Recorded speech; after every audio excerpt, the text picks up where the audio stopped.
उत्तराखंड के हरिद्वार जिला से एक बेहद दुखद खबर सामने आई है, जहां सड़क हादसे में एक युवक की दर्दनाक मौत हो गई। बताया जा रहा है कि बाइक सवार युवक को तेज रफ्तार ट्रक ने टक्कर मार दी, जिससे उसकी मौके पर ही जान चली गई। यह हादसा इसलिए भी और ज्यादा पीड़ादायक बन गया है क्योंकि अगले महीने फरवरी में युवक की शादी होनी थी। घर में शादी की तैयारियां चल रही थी, लेकिन एक पल में सारी खुशियां मातम में बदल गई। मिली जानकारी के अनुसार ये दर्दनाक घटना लक्सर गोवर्धनपुर मार्ग पर शुक्रवार देर रात हुई। बताया जा रहा है कि एक तेज रफ्तार ट्रक ने सामने से आ रही बाइक को टक्कर मार दी। टक्कर इतनी जोरदार थी कि बाइक सवार युवक उछलकर ट्रक के सामने गिर गया और ट्रक सीधे उसके ऊपर चढ़ गया, जिससे युवक बुरी तरह कुचल गया और उसकी मौके पर ही मौत हो गई।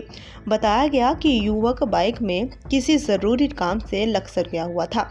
इसके बाद वह ढाढेकी गांव में एक पारिवारिक समारोह में शामिल हुआ था। देर रात जब वह अपने घर गोवर्धनपुर लौट रहा था, तभी रास्ते में यह हादसा हो गया। युवक के पीछे पीछे उसका एक दोस्त दूसरी बाइक से आ रहा था, जिसने पूरी घटना अपनी आंखों से देखी और तुरंत परिजनों को सूचना दी। घटना में मृतक की पहचान गोवर्धनपुर गांव निवासी ऋषभ पुत्र नकली राम के रूप में हुई है। ऋषभ अपने माता पिता का इकलौता बेटा बताया जा रहा है और परिवार की सारी उम्मीदें उसी से जुड़ी हुई थी। जैसे ही हादसे की खबर गांव में पहुंची, पूरे गांव में शोक की लहर दौड़ गई।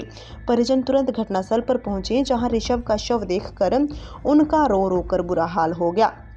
परिजनों ने बताया कि ऋषभ की शादी अगले महीने तय थी और घर में शादी की तैयारियां जोरों पर चल रही थी। रिश्तेदारों को न्योते भेजे जा चुके थे और कपड़े जेवर तक खरीदे जा चुके थे, लेकिन इस हादसे ने पूरे परिवार को गहरे सदमे में डाल दिया है।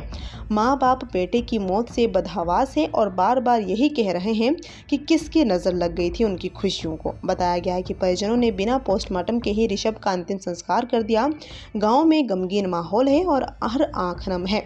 ग्रामीणों ने प्रशासन से मांग की है कि सड़क पर तेज रफ्तार और लापरवाही से वाहन चलाने वालों पर सख्त कार्रवाई होनी चाहिए, ताकि भविष्य में ऐसे हादसों को रोका जा सके।